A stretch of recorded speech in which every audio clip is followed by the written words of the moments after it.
That's it. Well, hello there. I don't know why these two always want to run up into the corner like this every time I reload. What's it like here? Is it fun?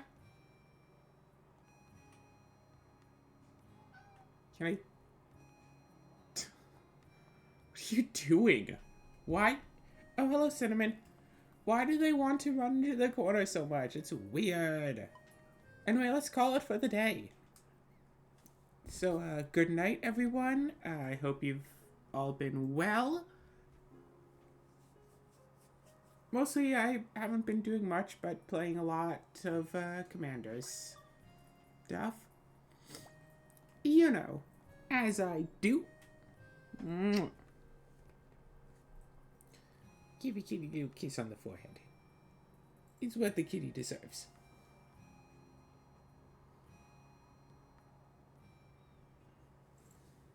Mwah. Kitty's a cute little kitty, aren't you? Oh, God. I got a message today from my mom at exactly like 12:02. It's like, oh, what are your turnip prices? It's like, I don't know.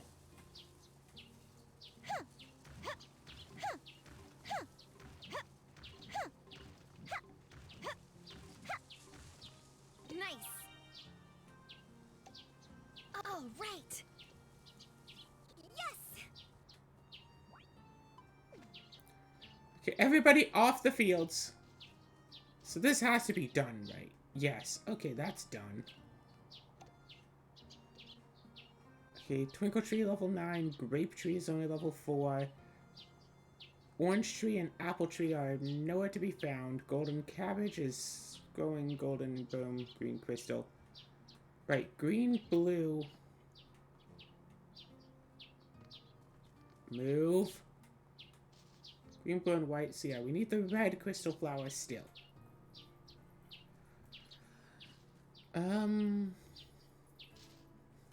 Let's go up here, see if there's anything available here.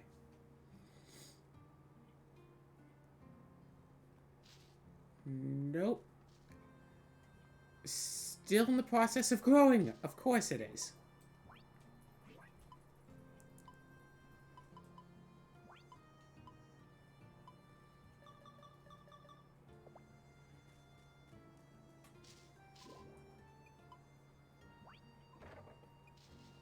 Alrighty. So let's go Farm Dragon, Ice Dragon, and Warp. That's right, that's right. We wanted to make all of the different shoes. That was what we were working on.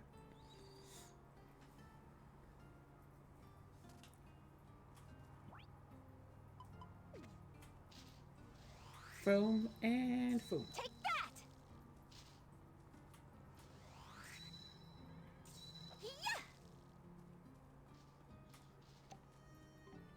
Nice.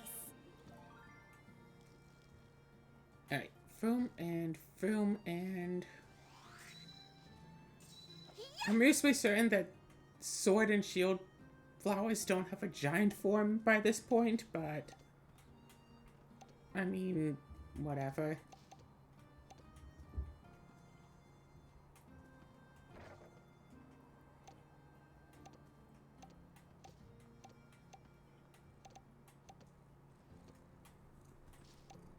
Do.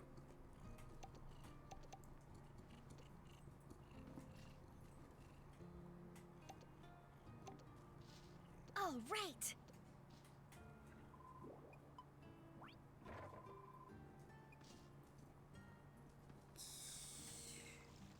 Foam. And wasn't there also, yeah, 2 other farm dragons that I'm not properly utilizing? Even though I should fill these up with golden pumpkins as well, instead of using this for, what, just miscellaneous goods? Yeah. Take that. Yeah. Yes, hello, Cinnamon.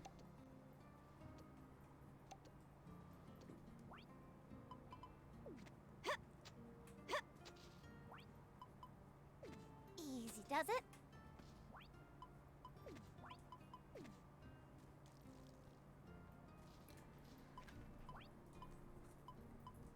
Farm Dragon, and Tear Dragon. Good.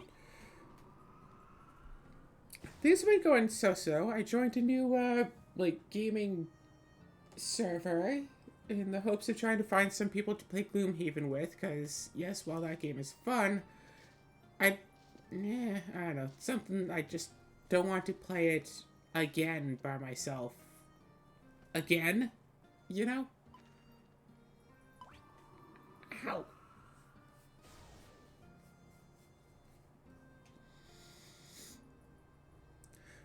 So yeah, been trying to coerce some people into checking out the game, and I mean, as long as they check it out, then they can form their own opinions about what they think about it. If they check it out and think, nah, this game isn't for me, then oh well, at least they, checked it out.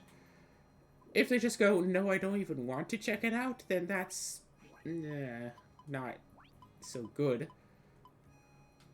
But again, yeah, if they check it out and then decide, no, not for me, that's like, well, I tried. I introduced the game to them. If they don't want it after seeing what it's like, then I can't force them.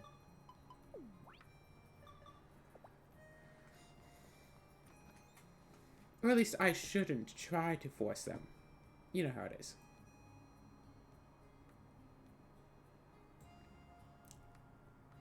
Oh, right. Apparently I need the warrior proof.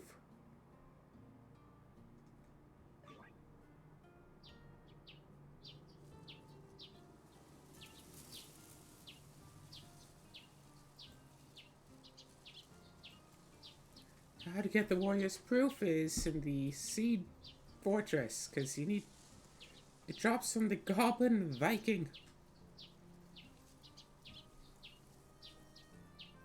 Seed Floating Fortress. And we need what? 1, 2, 3, 4, 5, 6. So we need 7 warriors proofs. Let's go to the Seed Floating Fortress, everybody.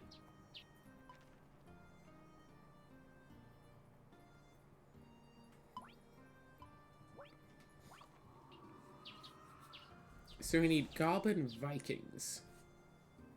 The ones with like the red hats and like the swords. Okay, have fun, Cinnamon.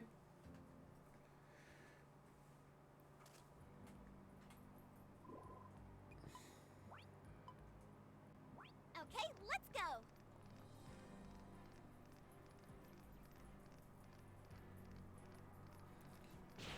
Nope.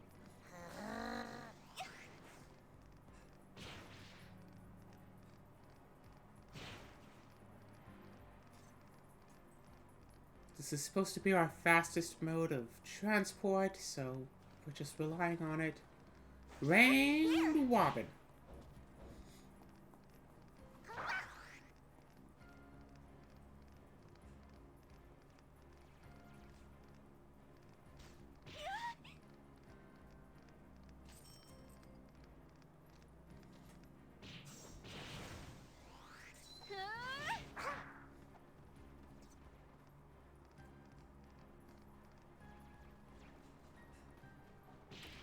Let's go and see if it's in any of the open areas first before we start, trying to get them.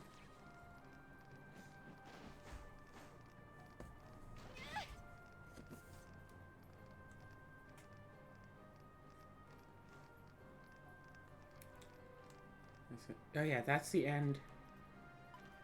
That leads to a whole other area, so let's just go in here.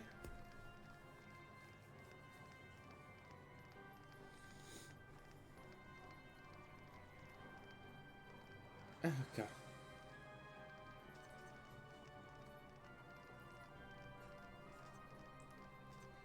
I mean, I'd really hope that it's in, somewhere that I can actually, like, see and access. But so far, it's looking like that's not the case.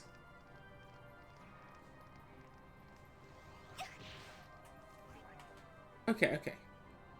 Let's go back just a little bit. Where do you get Warrior's Proof?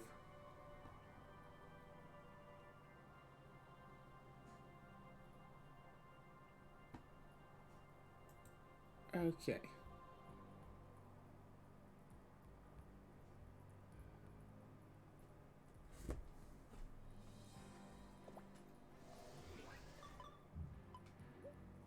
Okay, let's reload the Would save you data. like some freshly baked bread? No, thank you. See, still nothing's really been going on. It's a nice Saturday morning, so of course gotta, after I do the recording here and start getting this episode uploaded, which honestly I should have been starting to record this well before noon. But I slept in a bit and then I was feeling extra tired this morning, so I did not get to it until now, so... But if I, don't go on doing this, or don't start trying to do this recording now, it might not actually upload in time, and that's kind of important that I get it done.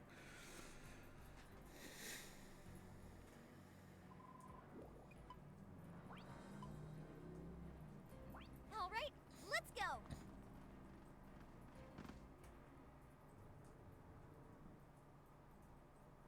Thanks for the lift. Take that. Yeah.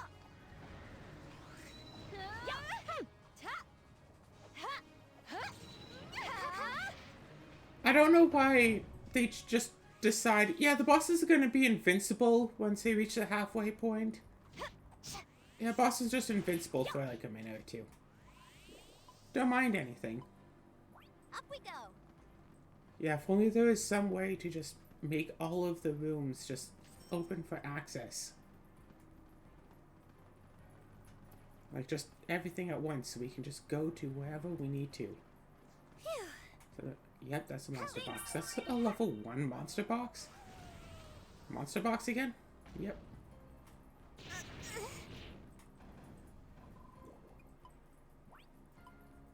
Okay, let's go. No. Don't bloody auto-target things.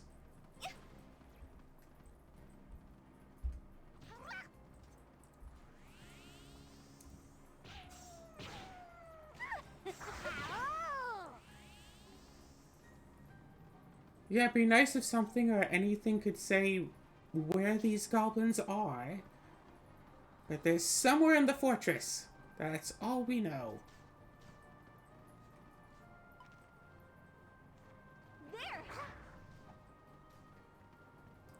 Yes, they are somewhere in here.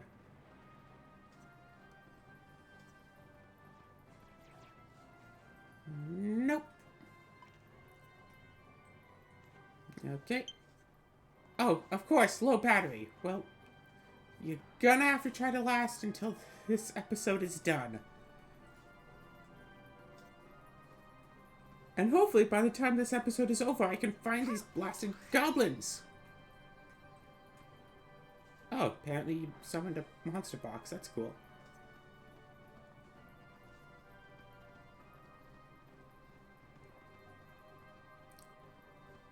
Oh. Dark goblin. That's not the right kind of goblin.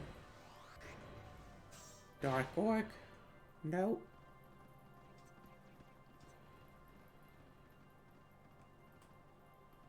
Are these them?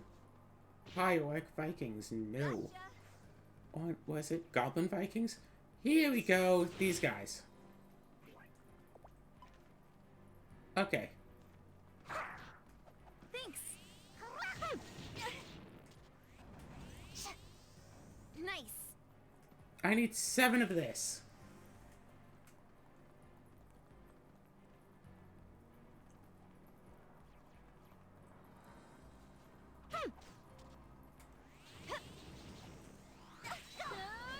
Yeah.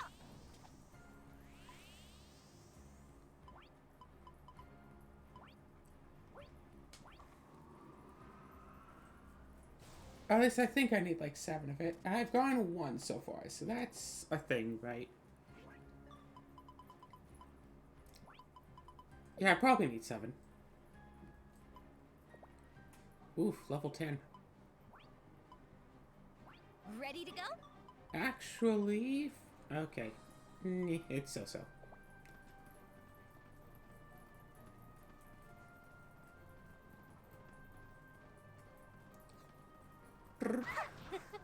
We found a room that has them. And we are going to grind this room. It's this room, right? Oh, we have to leave the area and come back for it to respawn? Is that the thing that's trying to tell us now?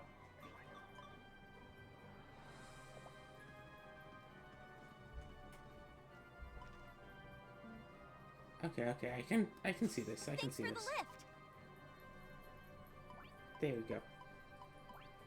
Second floor. And then come back. Yeah, that makes sense, so we have to leave and come back. We've had to do that before.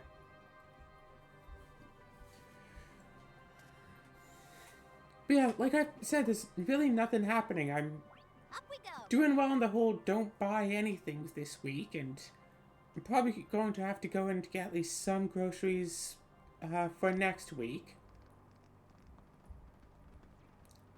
Okay, we don't have to fight that boss again, which is both a good thing and a bad thing, because we could always just abandon our farming strategy and just keep fighting that boss over and over again and get more seed points. Right, over 20,000! It's kind of insane. We didn't even get that much in Moon Factory 4 back when we had the infinite boss fight exploit. Thanks for the lift.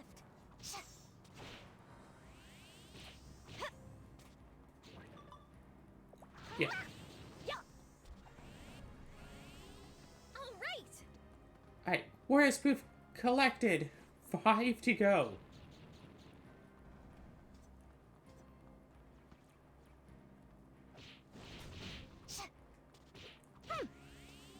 All right. 4 to go.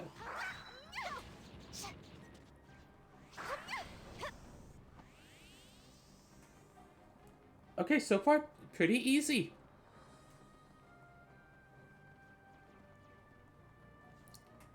From...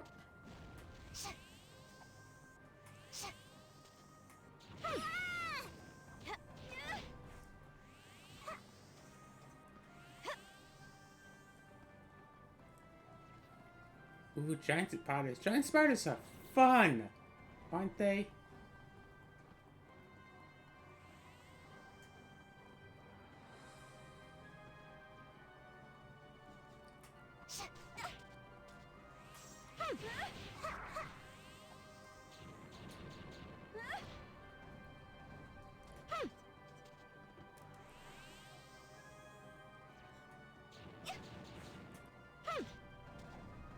All right. Okay, nothing else now.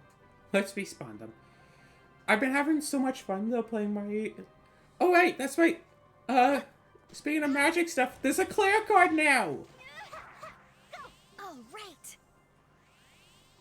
Ooh, hey, what do you know? It's a Claire card. Let me just go and find it real fast.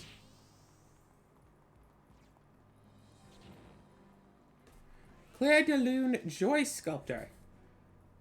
When she enters 2 mana for a 2/3, white and blue. Oh, shoot. All right. Let's just go back to the second floor. Okay. When she enters the battlefield for the rest of the game...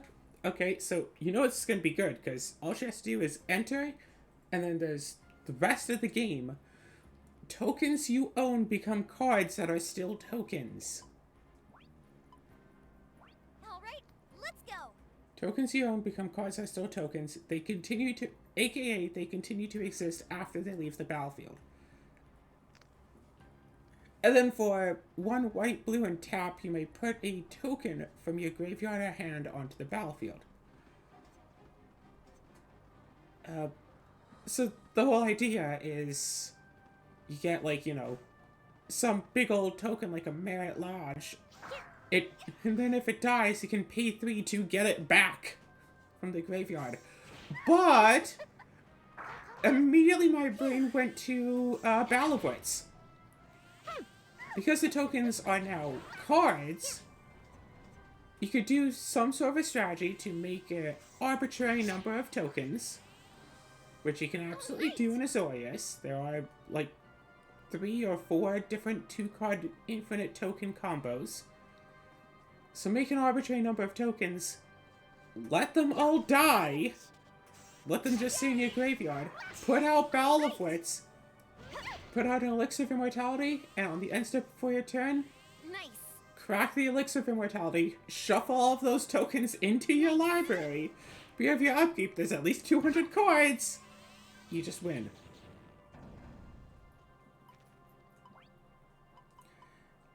Yeah, I did get at least one there, so boom.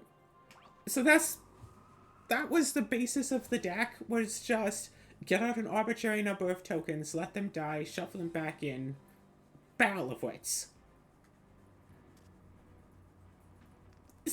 It's one of, like, 2 cards in Magic that allow you to win a Commander game with Battle of Wits without specifically, you know, just actually having a 200 plus card library in Commander. Let's go.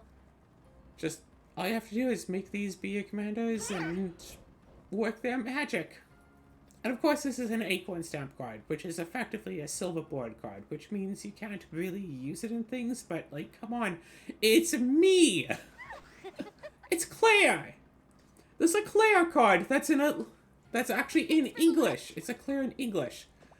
Apparently there are a lot of cards with Claire in their names from, like, French or whatever. Apparently it was not that, rare, but this is the first one in English. So, yeah. I have my own cute little card, and I've already brewed a deck around it, and the deck works really well because it gets to use some cards that you don't really get to use much in Commander. Like, I could theoretically win with Hedron Alignment, although I don't have the proper setup to make that win, so I'll probably take out the Hedron Alignment. Hedron Alignment is a 3-mana enchantment that says, I think it's at the beginning of your upkeep, but it says, like, you can reveal your hand, then if you have a Hedron Alignment on the battlefield, in your hand, in your graveyard, and in exile, you win the game. Now, if it was a creature card, I could make that work super well. If it's an artifact, I can make it work super well, but it's just an enchantment, so making it work is kind of difficult. And boom, we already have all 7 Warriors Poofs. Ship one out, use the rest for crafting, be all good.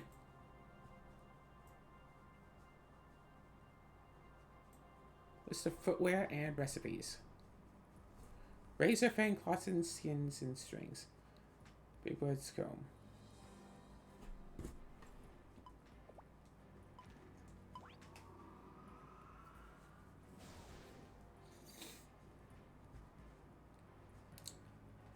So let's make some boots.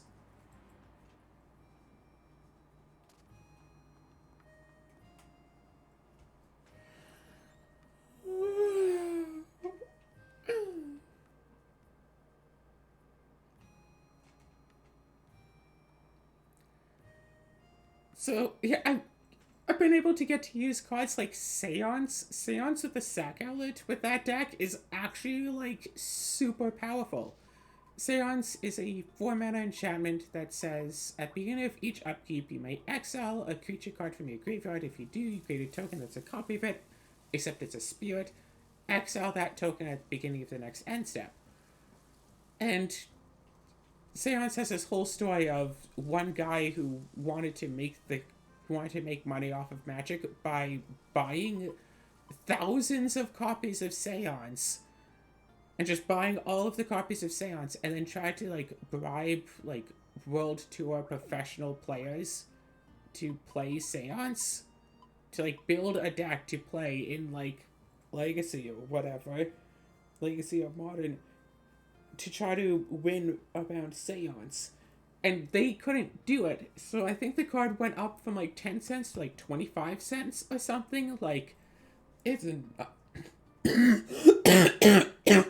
like, it's not worth that much more now than it was before. But they really wanted this to be a big thing. Razorfang.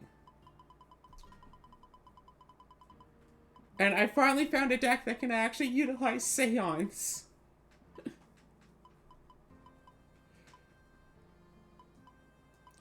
All I need is to have a creature in my graveyard and have a Sack Outlet in play. Where's my fangs? Here's Razorfang, right? Nope. What's the Razor Fang?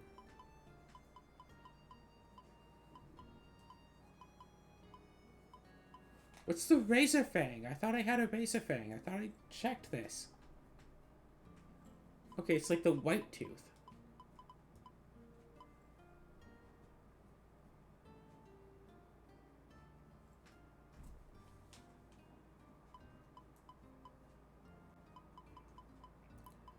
Are you kidding me? Seriously?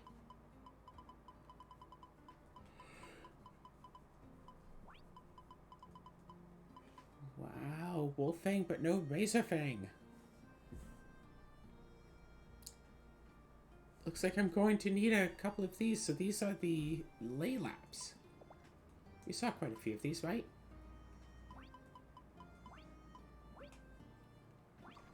I think mostly on the second floor. Okay, so yeah. So as long as I have a creature in my graveyard and Seance in play and a Sack Outlet on the field, pass a turn, exile the creature card in my graveyard, create a token that's a copy of it, do whatever with it. At the end step, or before the end step even, but on the end step when the ability goes on the stack to exile it, I respond by sacrificing it. Now, remember, tokens count as cards now. With me having been in play, tokens now count as cards. I'm not done yet. Oh yeah, I think it was in the first floor that the Laylaps were commonplace. It's not in this. Nope, it was first floor. Okay. So which means that that token that I made off of Seance and sacrificed is now, you know, a creature card in my graveyard. So go to the next player's turn. Exile that token. Make another copy of it. Make sure to sacrifice it. And if it's something with an ETB, like, was it Solemn Simulacrum?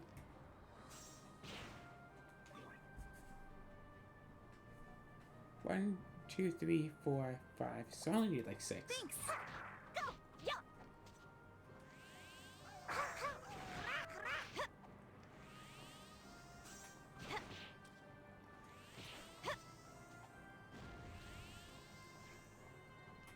I'm not done yet.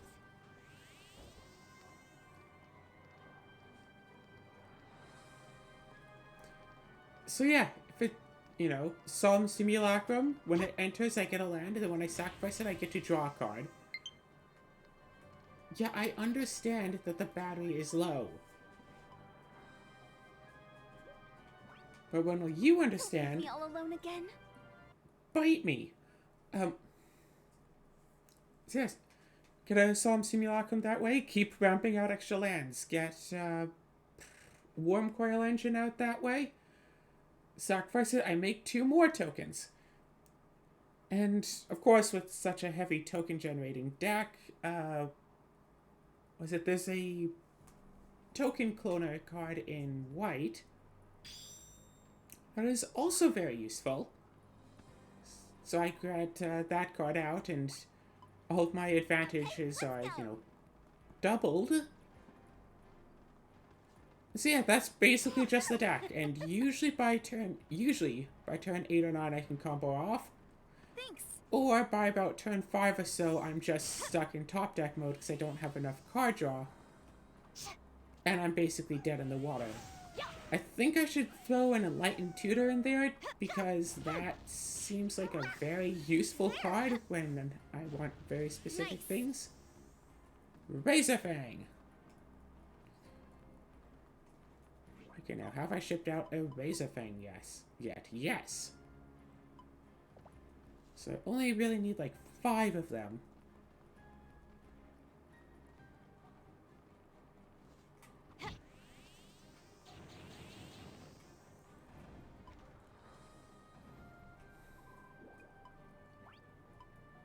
Up we go.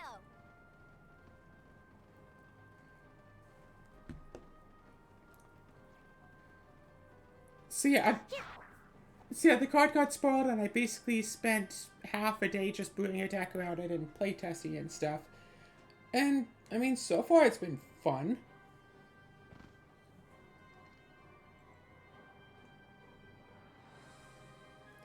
Yeah, I think something like an Enlightened Tutor, maybe a couple more draw cards, things. Take out a few of those cards that are funny but don't actually do anything, like Hedron Alignment. Just fine-tune it a little bit more, and it could be a pretty solid, cute, and fun deck. I think that when it comes to brewing a deck, one of the questions you should ask yourself early on is, what sort of power level do I want for this deck? Because I've seen people build decks, it's like, oh no, this is just like mid-power, this is just casual, whatever. Like, and then it's like, oh, well, it's like, and then they just keep throwing in all of the powerhouse staple cards. It's like, yeah, sure, you say this deck is mid, but it also has... Yeah, you say this deck is mid, but it has Armageddon for some reason. Nice.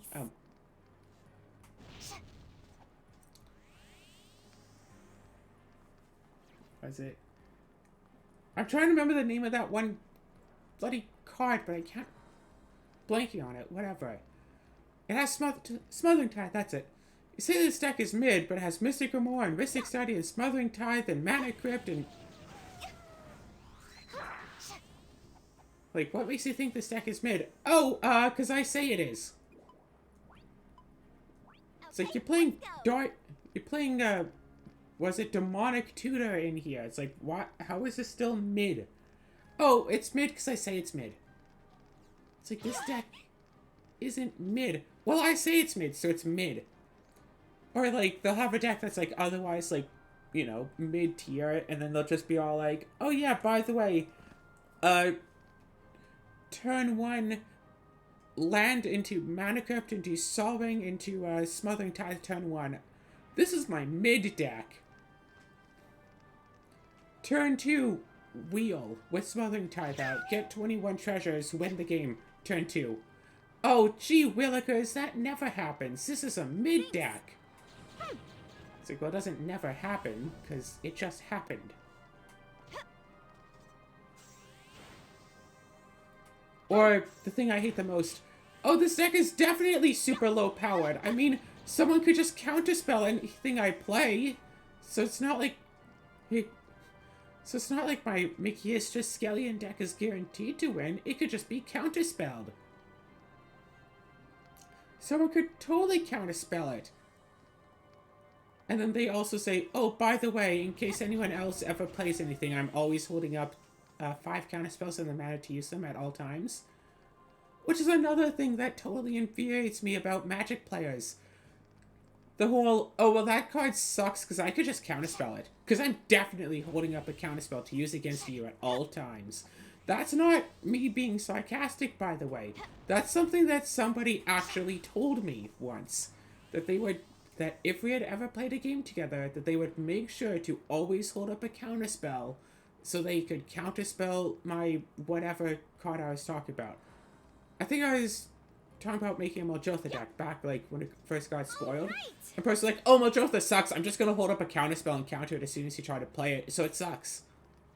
Like, yep, I'm definitely gonna hold up a counterspell for whatever. It's like, okay, well, what if I counter your counterspell, I say, and then they say, psh, what are the odds that you're gonna have a counterspell when you go to cast Muldrotha? That's so unrealistic.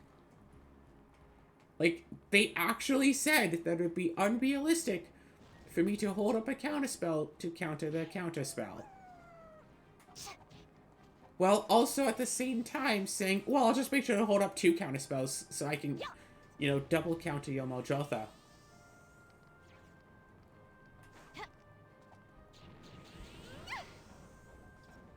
Like, I've literally had a person tell me that they are going to, that in every single Commander game they play, always, even on some, like, turn 1, turn 2, they always make sure they hold 5 counterspells in their hand, and the mana to cast all of them. 4 counterspells? 5 counterspells. Probably 5. They would always make sure to, that they, whenever they play, they always hold up 5 counterspells at once that they can use at any given time. They can counterspell 5 things. Like, that's how people actually play the game, is just holding up as much counter magic as possible. Which is kind of lame.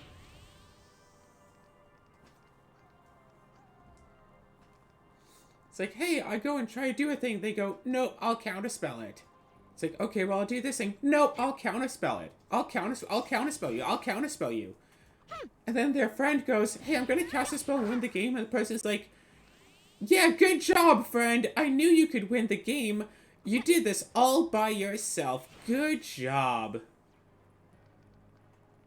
It's like, wow, way to be so pedantic to a person who thinks he's your friend, right? I was once in a toxic community that made it a point to play like 33 lands, 33 counterspells. Like, why? Yeah, play with some server owner. That's his deck philosophy. 33 lands, 33 counterspells, 33 actual cards for the actual deck. Play with his friend. Yeah, so it's me, the server owner, and his friend, who also did the 33 lands, 33 counterspells, 33 actual cards for the deck. They never once countered each other's spells. Some put out this thing, it's like, oh, with this card out, I'm going to win on my next turn. And the guy's like, yep, I can't do anything about it. I go next, cast, like, a Sol Ring or whatever, like a Singer, like some inconsequential card. And the guy who said, well, I can't counter your spell, counters my spell, and then starts yelling at me. Yes, he raised his voice to yell at me that he couldn't possibly have countered his friend's card because he, at the moment, doesn't have the mana for a counterspell. That after he counterspelled my card, there's no way he could have counterspelled the other person's card, which was cast before I cast my card. AKA, it was actually secretly a 2v1 game, but they didn't want to, you know, say it was 2v1, so they just made it a 2v1 game anyway. And they were like, ha ha ha, this person who I'm trying to get to, you know, join my server and potentially invite new people, I'm going to make them not like it here, so they tell everybody not to join my server. The guy was a toxic creep. I think I've talked about him before, though. Like his line of, if we were playing in paper, I'd make sure to touch every single one of your cards, just to make sure that none of them are double-sleeved. I'd make sure to touch all of your cards. Like that's creepy. I'm not done yet. And that apparently he can tell if a card is double-sleeved or not without looking at it, but he just has to touch it, and then he can tell, oh, that's a double sleeve, or oh, that's not a double sleeve. Despite the fact that some Magic the Gathering cards, like official Magic the Gathering cards, not proxies, are thicker than other cards. Apparently the difference in thickness, but no, yeah, some Magic cards are just flat out thicker than other cards based on like when they were printed and how they were printed. How they were printed, which is partially based on when they were printed. I think at the most extreme, there are cards that are literally twice as thick as other cards.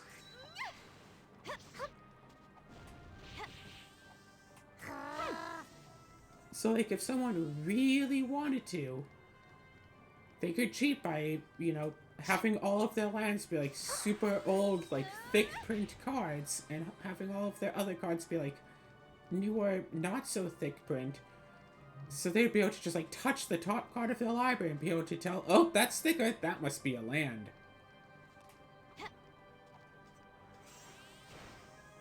And it's like, nothing's stopping someone from doing this, by the way.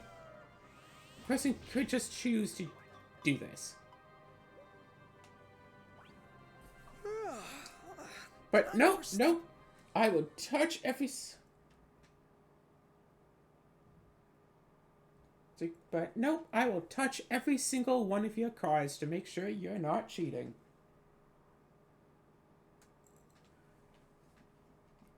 Ugh.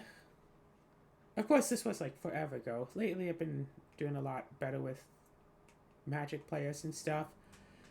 In the servers where I can, like, you know, trust the people in charge to the point where if somebody does start to be a creep or transphobic or homophobic or sexist or...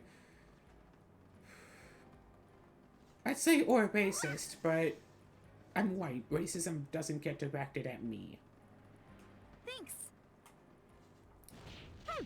Yeah, like if I see someone being racist, I'll call it out, but people aren't racist towards me. Nice. So Yeah. so it doesn't tend to happen in my presence as much. Although, for the record, it has happened. It has actually once happened directed at me once. Someone kept, or maybe not at me, but around me, someone kept calling me the N-word over and over again. So I called a mod on them. Because it's actually in the rules of the server. Like, don't say like swear words. For example, word, one of them being the N-word. It's like, just don't. Like, that was one of the rules of the server. Like, don't say it.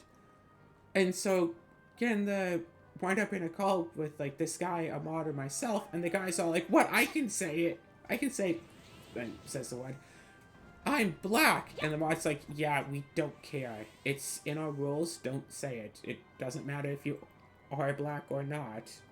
Like, this is our server. These are our rules. And, like, we have no way of verifying if someone is or is not black. So there's nothing stopping a white person from saying it and then just claiming that they are black. So just don't say it. It's against our rules. And the guy's like, well, I don't care if it's against your rules. I want to say it. I say it all the time. It's like...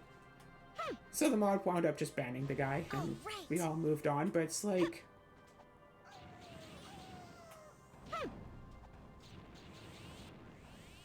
I still kind of wonder if the guy actually was black and, like, decided to get very hostile at random person. Like, he had no way of knowing what my skin color is.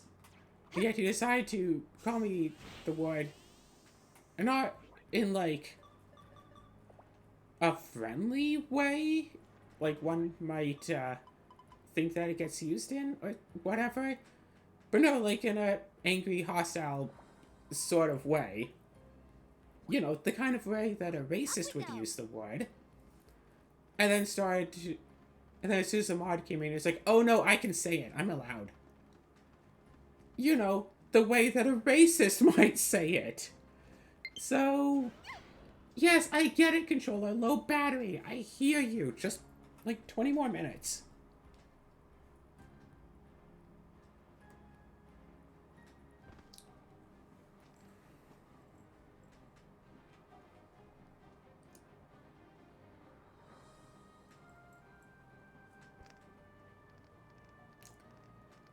You'll be fine, you'll be fine.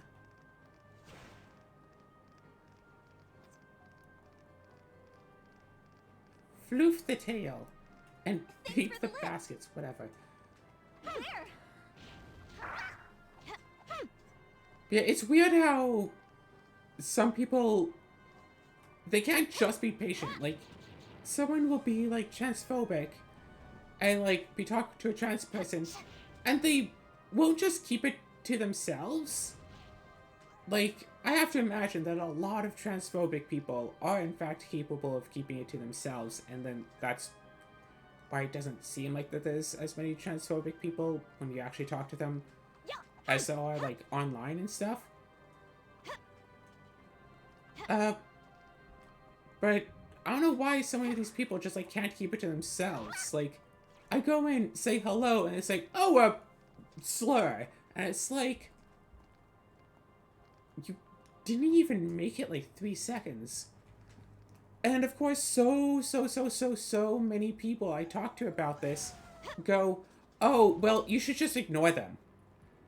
They say that they hate you for a reason that's, like, beyond your control, and that there's no possible way that you could ever make them like you. But you should try to make them like you anyway. Have you tried not being gay? I mean, that's the big argument, right? Have you tried just not being trans? Have you tried being a normal person for once in your life? Like, yeah, I did. It made me want to kill myself. Oh, but I'm not allowed to say that. I'm not allowed to say that I wanted to kill myself, because that makes people unhappy, too. And whatever I do, it has to be for this subservience of others. Because I'm not allowed to have my own feelings I'm allowed to have my own feelings as long as they are all positive feelings. I'm not allowed to... I, personally, am not allowed to have any negative emotions ever. Somebody wants to come by and punch me in the face, I say, good job, buddy, pal, friend of mine.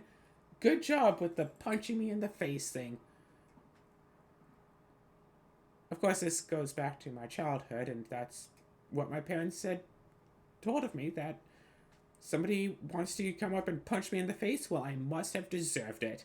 And what am I doing not letting them punch me in the face? Honestly, I should be the one getting in trouble for trying to stop them from punching me in the face.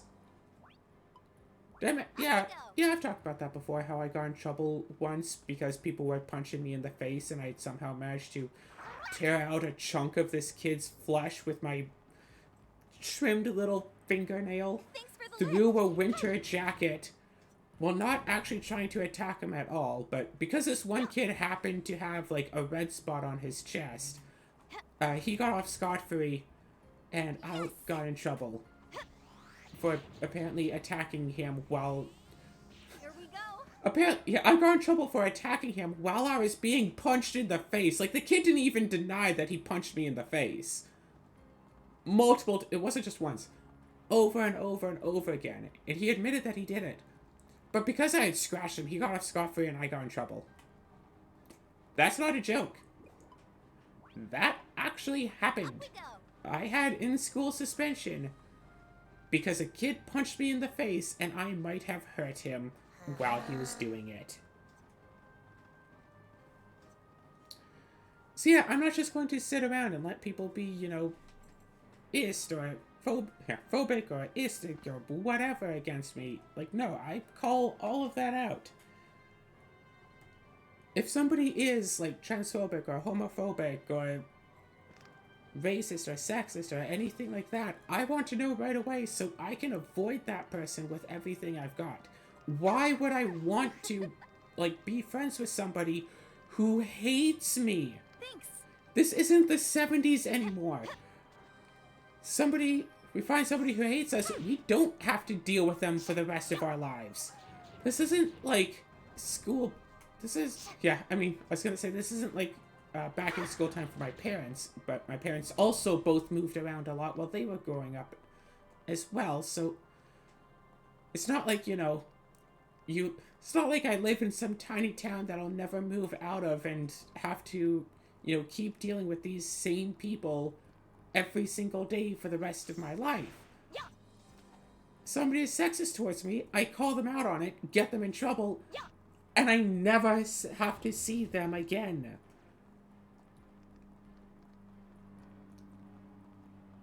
Sometimes I join Discord servers and just, I don't like try to start trouble, but trouble gets started anyway, just for me being in there. I remember I was in this one server that was supposed to be like LGBT friendly. And like the owner of the server said, hey, this one rule doesn't come off as kind of transphobic. And so I looked at it and I said, yes, that does kind of come off as a bit transphobic. And then the person who had asked the question in the first place starts going off at me about, no, you're wrong. You're a liar. That isn't transphobic. I have trans friends and they say it's completely trans friendly and not at all transphobic. It's like, why did you ask? It'd be one thing if I had just popped into general and said, hey, that rule's transphobic, and then you start attacking. You specifically asked, hey, is this rule transphobic? You asked for that. And then when I said, yeah, it kind of is, you start attacking me. Like, in your main general chat, you start attacking me for answering your question in a way that you don't want. And it's like, oh, you didn't want an answer. You wanted to know, hey, who here is going to be obedient towards me and say yes, ma'am, to everything I say? That's what you were really saying. Too bad too mentally handicapped to read your mind through the internet. All right. Gee willikers, if only there was a way for you to have said what you actually meant for once in your life. Right? Let's start doing a bit of a boss rush with the time we have left. We got the 5. We only need the 5. So, yeah, I got banned from that server. The rule is something like, oh yes, we welcome all women and trans women. Which is, yeah, kind of transphobic because it is downright stating that trans women aren't women. Nice. We accept all women. It's like, imagine if the rule had said, it's like, yeah, we accept all women and black women. Like, that's, like, extremely racist.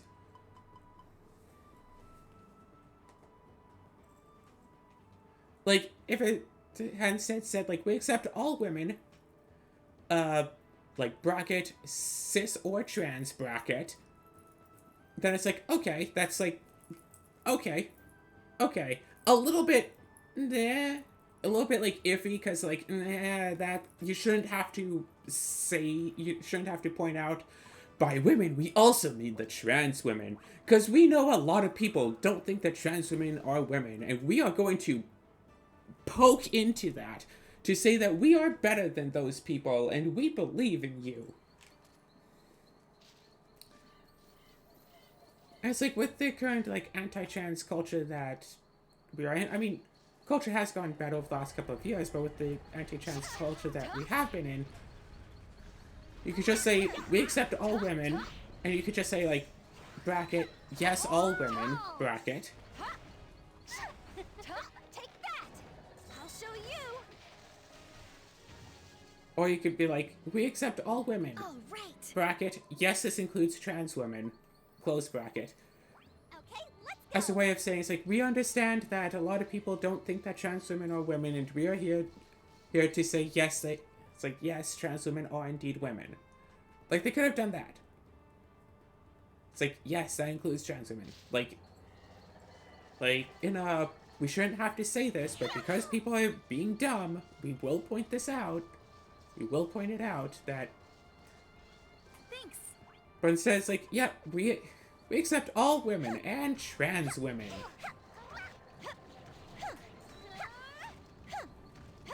Yeah, if you don't know if something is transphobic or not, replace trans with black and see if that sounds racist. That looks like more white flowers. Yeah, just watch this video get, like, demonetized on YouTube or whatever for being racist, where I'm just trying to, like, prove a point. Yeah, imagine this video getting demonetized for being transphobic. That would be funny. Yeah, the only trans person that I do violence upon is myself. Biting me. Take that. Eh. Frost is invincible for, like, longer than the whole rest of the fight.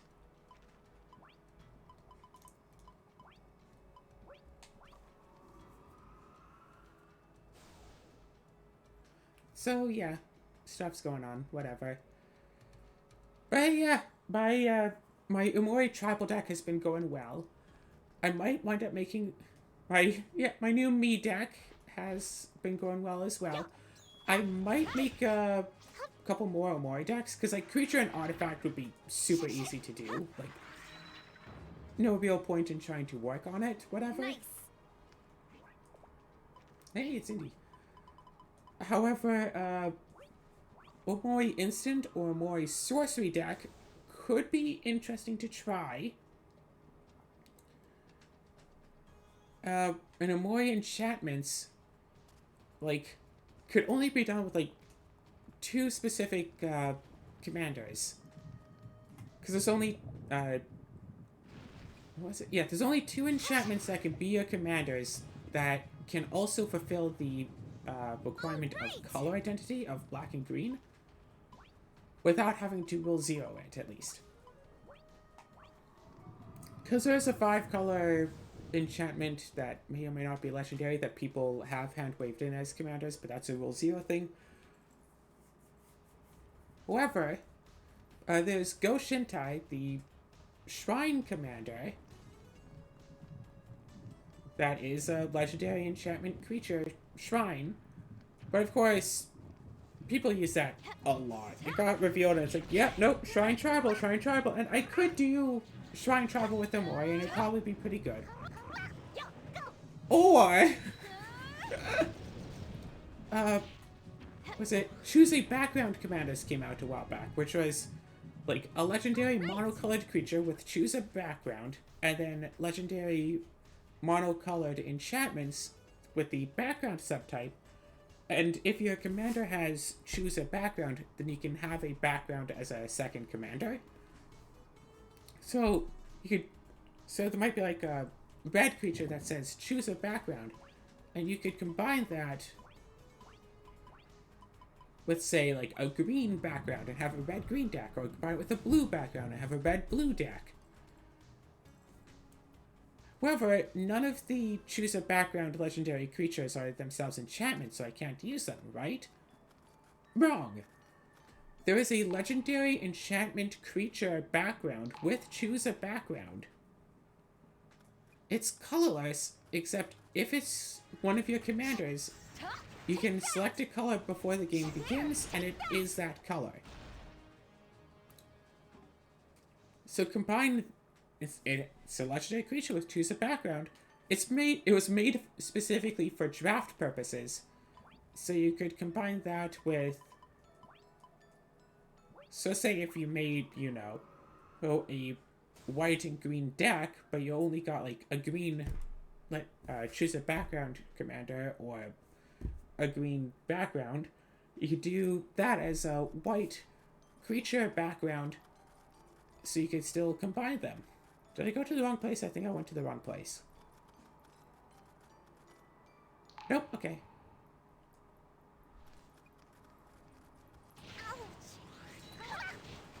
However, since it is a legendary enchantment creature, I could use that as one commander and combine it with a black or green background, because that's an enchantment that can be my commander, and have a black and green deck that I can still have Omori as the companion in, and have it be all enchantments.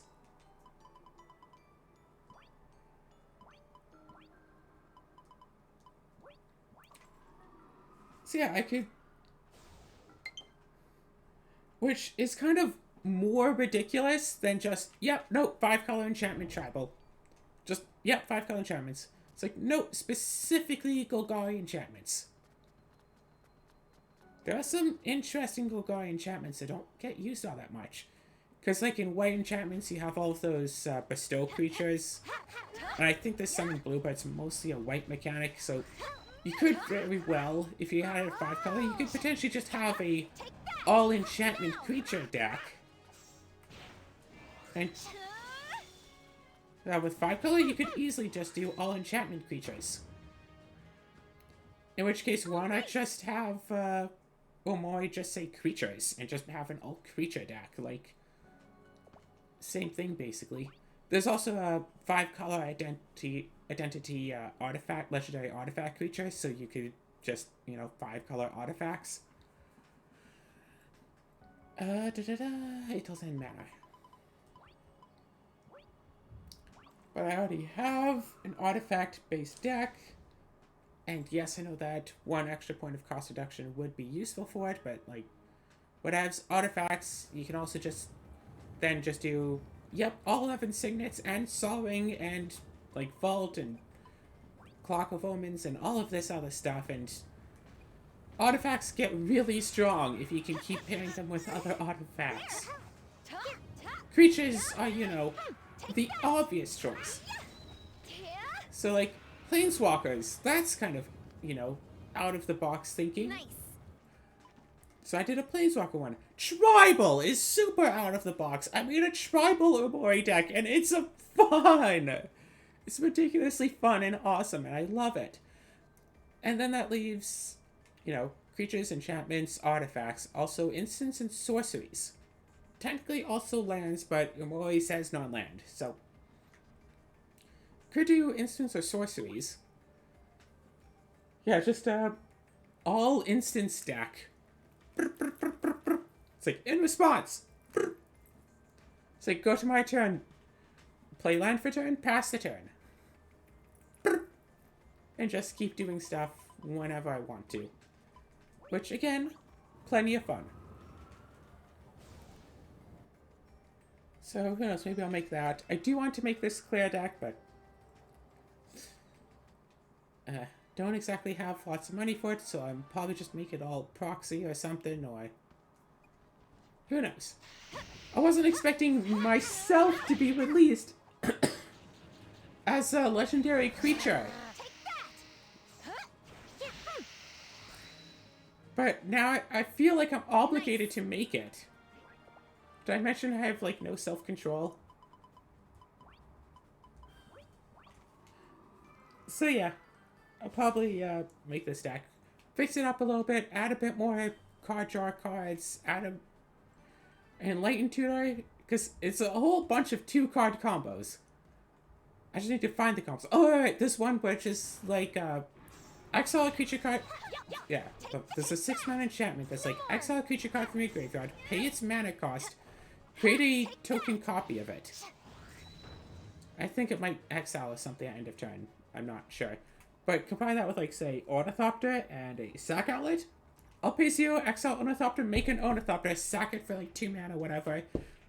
Exile this Ornithopter from my graveyard, create an Ornithopter, sack it. Keep doing that infinite times. It would be great, and it is fun, and of course that makes infinite tokens in exile, not in the graveyard, but it's still infinite sack triggers, which I can also use for other things, and generally a whole lot of fun. The only real issue would be in playing it if somebody goes, cool, shuffle your graveyard into your library before you're ready, and I go, screw you.